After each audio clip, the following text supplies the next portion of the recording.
Окей. Ал саламатсыздар балалар. Сабаққа қош келдіңіздер. Бүгін бәріңіз сабаққа тәуеліңіз ба? Иә.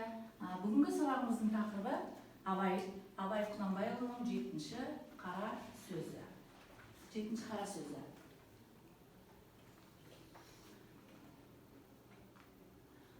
Сабағымыздың мақсаты шығарманың композициядағы белгілі бір эпизодтың алатын маңызын түсіндіру, бағалау критерийлері, қара сөздегі эпизодтардың маңыздылығын біледі және негіздеме жасап сөйлей алады екен.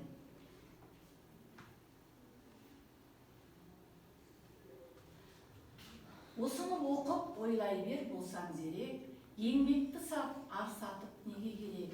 Үш-ақ нәрсе адамның қасиеті, ыстық қайрат, нұрлы ақыл, жылы жүрек деп, бүгін Абай атамыздың сөзімен топтарымызды қайрат, ақыл және жүрек деген топтарға бөлдік.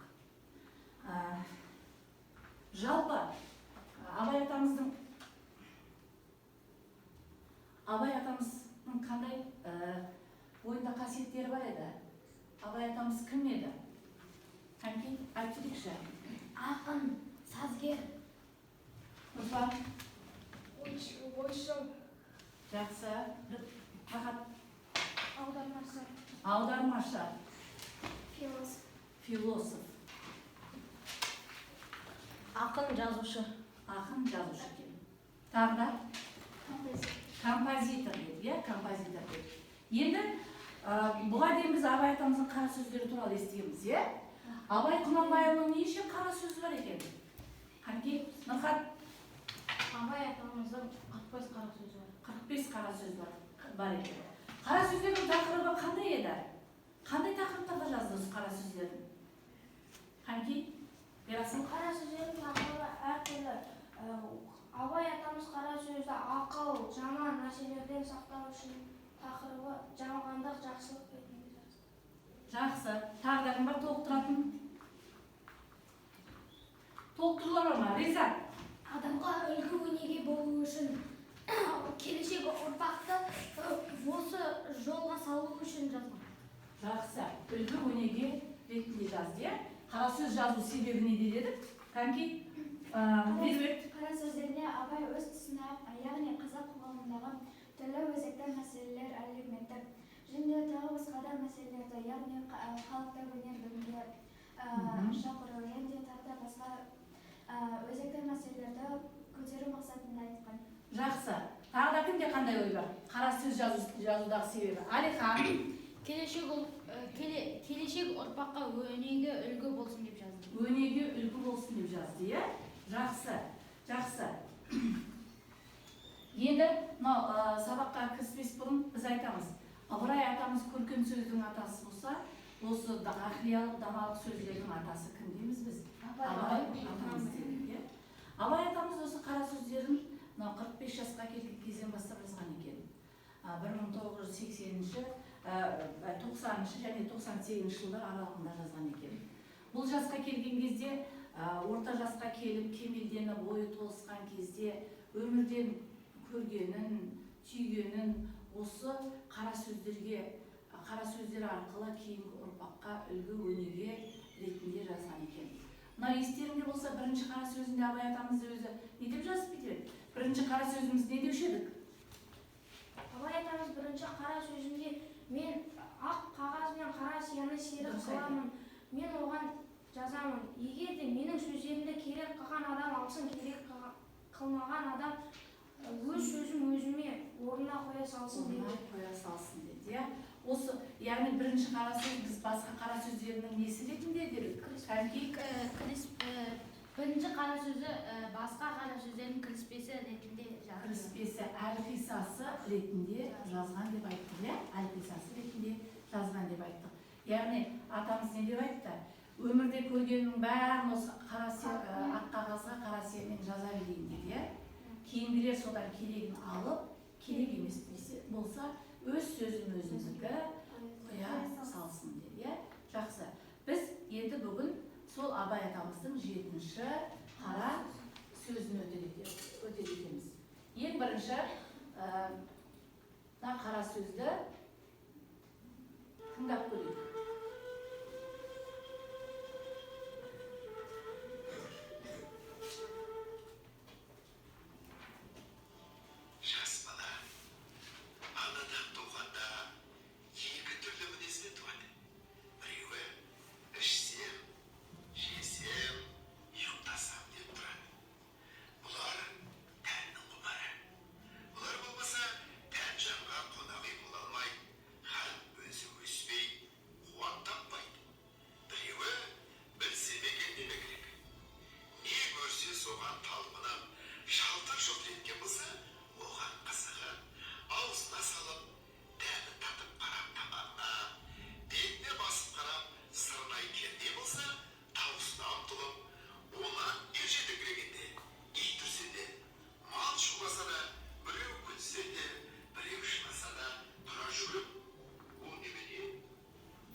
Абай атамыздың 7-ші қара сөзін тыңдадық, иә? Біздің кітабымызда да мәтіні бар. Біз оны оқылым алды ретінде үйден оқып келуге тапсырамыз, иә? Енді мына осы тыңдаған мәтініміз бойынша, жаңағы 7-ші қара сөз бойынша топтық тапсырмалар берем. Соны алдарымыздағы постерге орындауға тастайық, иә? Бірінші топқа Абайдың 7-ші қара сөзінің тақырыбы мен идеясы қандай? Соны талқылаймыз. Екінші топқа Вен диаграммасы. Абай атамыз айтты ғой 7-ші қара сөзінде жан құмарлығы және тән құмарлығы дейді. Осыларға жан құмарлығына не жатады? Және тән құмарлығына не жататынын Вен диаграммасы ретінде сызба түрінде көрсетеміз. Үшінші топқа сұрақ. Абай атамыз адам бойында жан құмарлығы қандай болса екен деп армандады. Соны санамалап, кейін үшінші топ мына постерге орындаймыз. Ұзыннан жастандырдылар, иә? Сендер Вен диаграммасын сызамыз, иә? Анықтап, дәурен қып сызамыз, анықтап.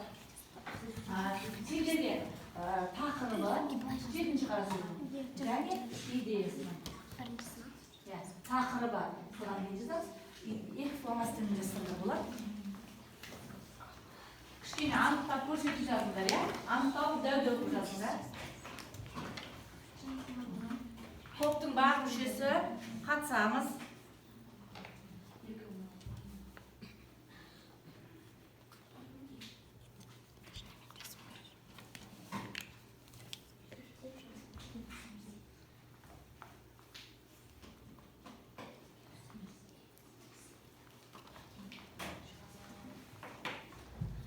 Анық қылып жазыңдар. Постерді содан кейін қорғаймыз. Иә?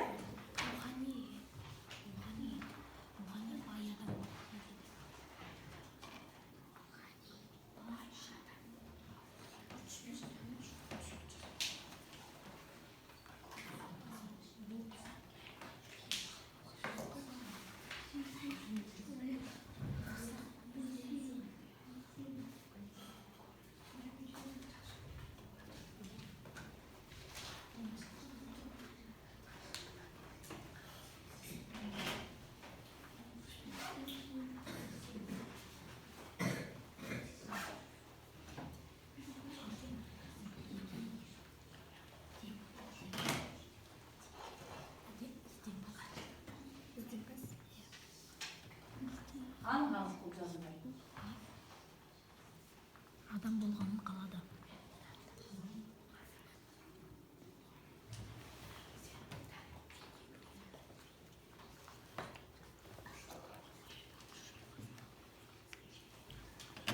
Дәу-дәу қып жазыңдар, көрбейтін болсын.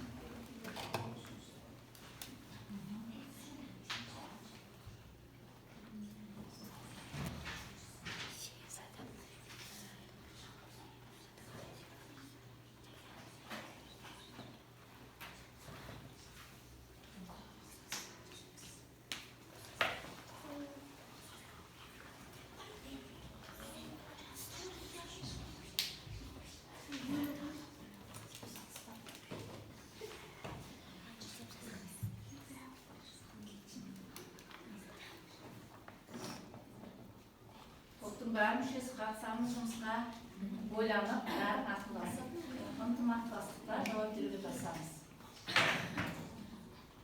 Алтын елі еңбесінен шығармаймыз.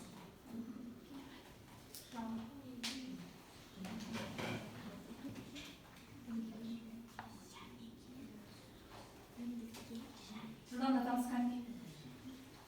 Талап қанки жылдамдатамыз?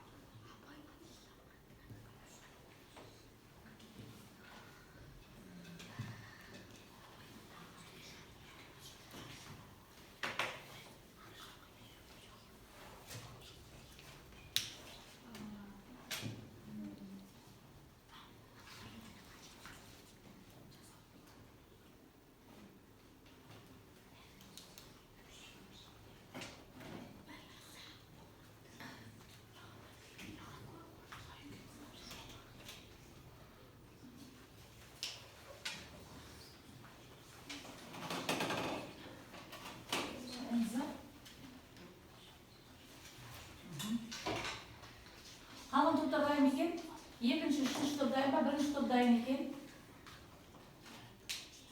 Екінші топта түйіндеп қалған сияқты.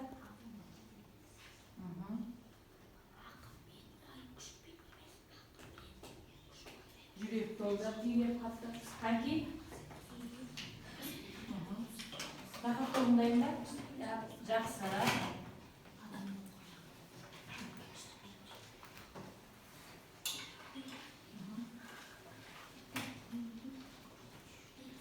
Ризат тобындайын ба? Болды ма? Жақсы. Енді бірінші топтан бастап жауаптарын тыңдаймыз.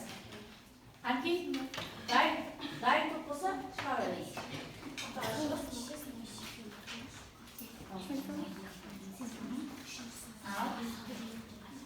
Қолыңызға не алып деді?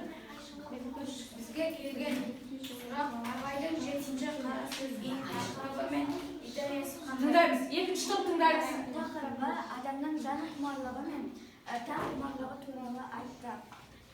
Жан құмарлығы мен тән құмарлығы туралы айтты тақырыбы. Жақсы. Идеясы не екен? Идеясы адамның жан құмарлығына көп көңіл аударуы, жан құмарлығын арттыруы тиіс. Жан құмарлығы не қылу керек дейді абай атамыз? Арттыруымыз тиіс дейді. Жақсы. Отыра қой. Келесі топ шығамыз. Бұларға Вен диаграммасы ретінде қорғау береді.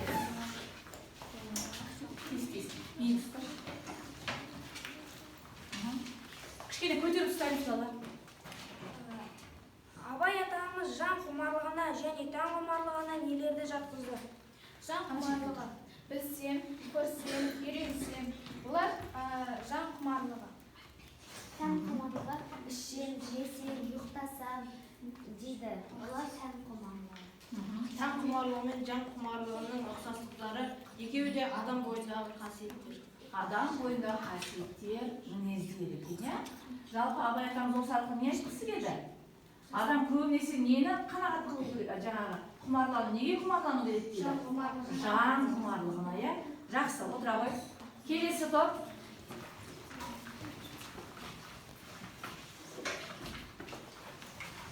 Тыңдаңыздар шығамыз. Сұрақ оқимыз. Бізге берілген тапсырма абай атамыз адамның бойындағы жан құмарлығын қалай армандады? Қалай армандады дейді. Жақсы. Ал Жан құмарлығын бойына көптеп сіңірсе деді. Рухани бай адам болса, оқыса, білсе, үйренсем, көрсем деген ізденпаз адам болғанын қалады. Білімділікке және ұстамаймыз. баулиды. Балаларды күшпен емес, ақылмен адам болуға шақырады. Ақылмен адам болуға шақырады дейді. Яғни оқысам, ізденсем, рухани бай адам болса екен деп не қылды екен? Абай атамыз адамдыққа шақырды. Жақсы. Яғни 7-ші қара сөз бойынша Абай атамыз не депті? Яғни адамның бойындағы жан құмарлықты көптеп асырса деген деп армандады. Бұл 7-ші қара сөз біз үйге бергенбіз, оқып келдік, жаңа аудионы тыңдадық, жас топта талқыладық. Енді пирамидалық талқылау әдісі бойынша мен осы 3 топқа тағы да 3 қағазды бергім келіп тұр. Осының ішіне өз ойларымды толықтырып жаңағы түсінгендерім бойынша қорытындылап жазсаңдар деп тұрмын. Бірінші топқа менің ойымша 7-ші қара сөзде қандай ой айтқым келеді? Екінші топқа менің түйгенім бүгінгі 7-ші қара сөзде не түйдіңдер? Соны жазамыз. Үшінші топқа қорытындылай келе, яғни қорытындылай келе 7-ші қара сөзден қандай ой түйіндер? Не түйіндер? Не қорытындылай? Соны жазамыз. Сендер тұра менің ойымша осы 7-ші қара сөз бойынша жазамыз. Пирамидалық талқылау әдісі дейді, осының ішіне өз ойымызды жазамыз. Топтың ойын жазамыз. Топтың ойын.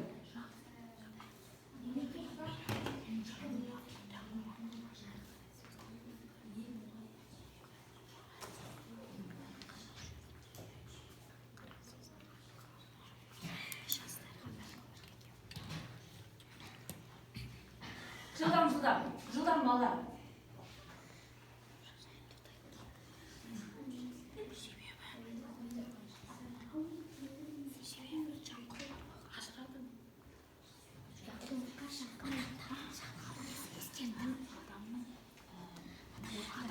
Екі-үш сөйлеммен жазсаңдар болады. Екі-үш сөйлеммен жаңағы түйіндесеңдер болады. Ұзақ жазып қазір емес. Екі-үш сөйлеммен.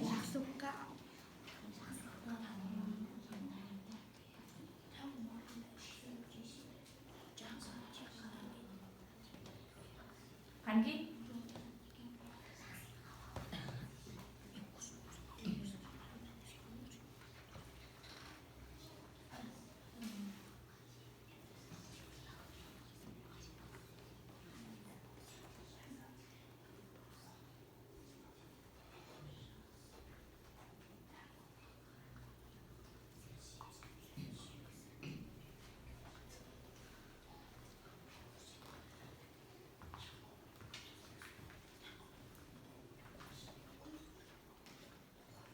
Екі-үш сөйлеммен өз пікірлеріңді түйіндеп айтып жүресіз.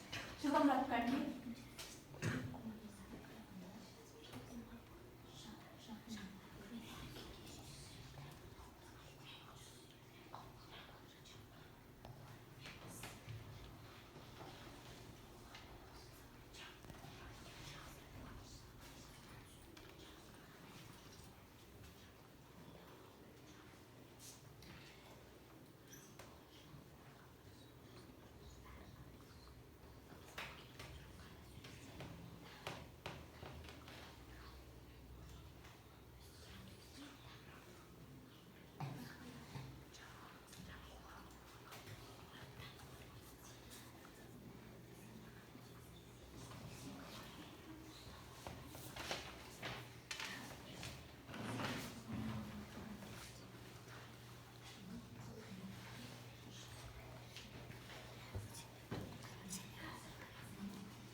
Екі-үш сөйлемдеріңіз дайынсыз ба?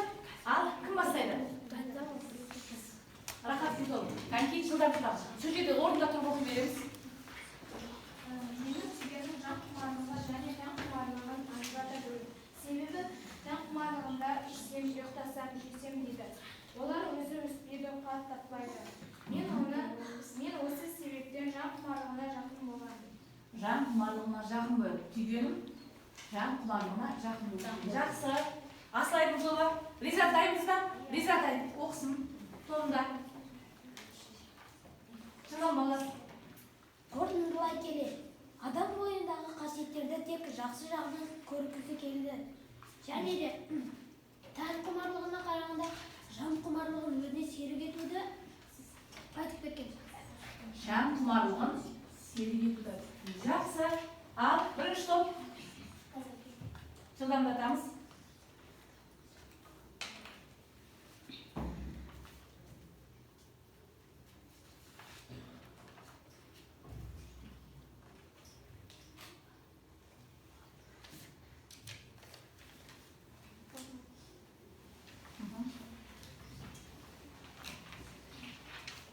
Нұрхат оқи қойыз. Даусыңды анық қылып шығар. Менің ойымша, Абай ата әр қара сөзінде кейінгі жастарға үлгі өнеге, тәлім, тәрбие, білімді болсын деп жазған. Абай атаның әр қара сөздерінен көптеген ғибрат алдық. Біз Абай атаның 7-ші қара сөзінен өте жақсы заттың, жаманның не екенін білдік. Жақсы. Яғни қара сөздерінен, жалпы осы 7-ші қара сөзден түйгеніміз, атамыз не дейді? Жалпылама айтқан кезде. Адам бойында не көп болса екен дейді? Жақсы. Адам бойындағы жан құмарлығы көп болу керек. Жан құмарлығынан арылу керек. Яғни жан құмарлығы аса көп болса, сендер болашақта ізденсеңдер, оқысаңдар, білімді ұрпақ болады деп жатыр, иә? Яғни адам жан құмарына, рухани бай адам болуға не болу керек дейді, талпыну керек. Жақсы бала. Биыл Абай атамыздың қанша жылдығы тойланып жатыр? Қанша? Қанки? 175. 175 жылдық екен, жақсы. Енді осы сәтіне Абай атамыздың мүмкін естерінде бар қара сөздері жаттаған, болмаса өлеңдері бар ма естерінде? Кім? Бір-екі ауыз, бір-екі шумақ айтып жібереді. Кәнки, Ризат айтып жіберсінші. Қандай өлең айтасың? Абай атамыздың мен жазбаймын өлеңді ермек үшін. Бір-екі шумағын айтаршы. Мен жазбаймын өлеңді ермек үшін, жоқ барды ертегіні термек үшін, көкірегі сезімді тіл орамды, жаздым үлгі жастарға бермек үшін. Бұл сөзді тасырықпас талаптығар, көңіліңнің көз ашық сергек үшін. Түзу кел қисық қыңыр қырын келмей, сыртын танып өспішпес сырын көрмей. Шу дегенде құлағын тосаң сүйді, өскен соң мұндай сөзді бұрын көрмей. Таң қаламын алдыңға айтқан ұқпай, және айта бер дейді жұрт тыным бермей. Өте жақсы. Ерасыл, бір-екі шумағын, я? Абай құнанбай, ғылым таппай мақтанба, ғылым таппай мақтанба, орын таппай баптанба. Құмағаным шаттанба, ойнап босқа күлуге, бес нәрседен қашық бол. Адам болам десеңіз, тілеуін өмірің алдында, оған қайғы жесеңіз, өсек, өтірік мақтаншақ. Еріншек бекер мал қашпақ, бес дұшпанды білсеңіз, талап еңбек терең ой, қанағат рахым ойлап қой, бес асығыс көнсеңіз. Өте жақсы. Тағы бар ма айтатындар? Асылай бір шумағын, әр топтан бір білу айтайын, жақсы. Өлең сөздің патшасы сөз сарасы. Жақсы. Өлең сөздің патшасы сөз сарасы, қиыннан қиыстырар ер жанасы. Тілге жеңіл, жүрекке жылы тиіп, теп-тегіс шымыр кетсін айналасы. Бөтен сөзбен болғанса сөз арасы, бұл ақынның білімсіз бейшарасы. Айтушымен тыңдаушы көп надан, бұл жұрттың сөз танымас бір парасы. Әуелі аят хадис сөздің басы, қосарлы бәйт сымал келді арасы. Қисынымен қызықты болмаса сөз, неге айтсын пайғамбар мен оны алмас. Жақсы. Балалар, біз бірінші сыныпқа келгеннен бастап осы Абай атамыздың өлеңдерін жаттаймыз, иә? Мына табиғаттың жылдың 4 мезгіліне жазған өлеңдері бар. Соны біз бастауыштан бері жаттап келе жатырмыз. Мен қазақ деген адам Абай атамыздың жоқ дегенде бір өлеңі не болу керек екен? Жатқа білу керек екен. Шын хакім сөзің асыл баға жетпес. Бір сөзің 1000 жыл жүрсе дәмі кетпес. Қарадан хакім болған сендей жанның, әлемнің құлағынан әні кетпес. Ай, жыл өтер, дүние көшін тартар, өлтіріп талай жанды жүгін артар, көз ашып жұртын ояу болған сайын, хакім ата, тыныш бол, қадірің атар. Қаншама уақыт өтсе де, Абай атамыздың өлеңдері де, қара сөздері еш уақытта мәнін не қылмайды, жоймайды, иә? Ол күннен күнге біздің өмірімізге жаңағы өзінің басқа қырынан бізге таң болып келе жатыр, иә? Еліміздің ең бірінші елбасы Нұрсұлтан Әбішұлы Назарбаев өзінің айтқан мынандай сөздері бар екен. Абайдың сөзі қазақтың бойтұмары. Абай біздің ұлттық ұранымыз болуы керек. Абайды таныту арқылы біз Қазақстанды әлемге танытамыз. Қазақ халқын танытамыз. Менің балаларым, мен ертеңгі ұрпағыма Абайдан артық, Абайдан ұлы, Абайдан киелі ұғым болмауға тиіс деген екен. Сол айтпақшы, біз қазақ екенімізді, Абайдың ұрпағы екенімізді әр уақытта есте сақтауымыз керек екен. Жақсы бала, енді бүгінгі сабаққа кері байланыс ретінде алдымызда стикер тұр ғой. Сол стикерді бүгін сабақты қаншалықты игердім, қай дәрежеде игердім екендігін білдіру үшін мына блок ағашының блок ағашына жабыстырамыз стикерімізді. Сабақты қаншалықты игердім, жарай ма? Жазып, бір ауыз сөз жазып, осы блок ағашына жабыстыруларына болады. Сабаққа қатысып атсалысқандар үшін көп рахмет. Кәнекей жылдан бір ауыз сөз жазып, блок ағашына жабыстырамыз.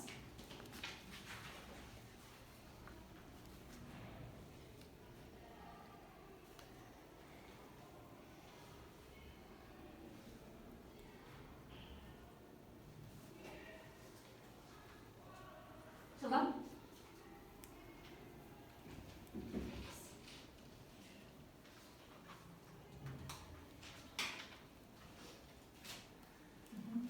Қаншалықты игердік? Өз дәрежең қай жерге дейін келді? Міне, сол дәрежеге игерсең, сол ағаштың несіне бұдағына жабыстырсаңдар болады. Бірақ ол шынайы болсын,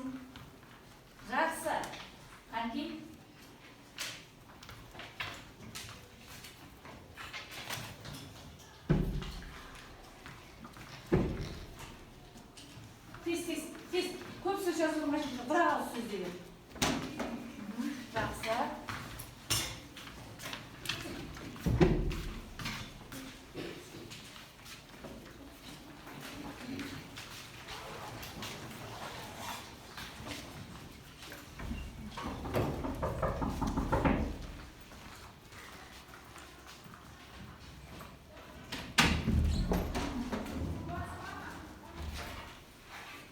Жақсы балалар, әркім өзінің дәрежесін белгіледі. Сабаққа қатысқандарың үшін көп рахмет. Сау болыңыздар.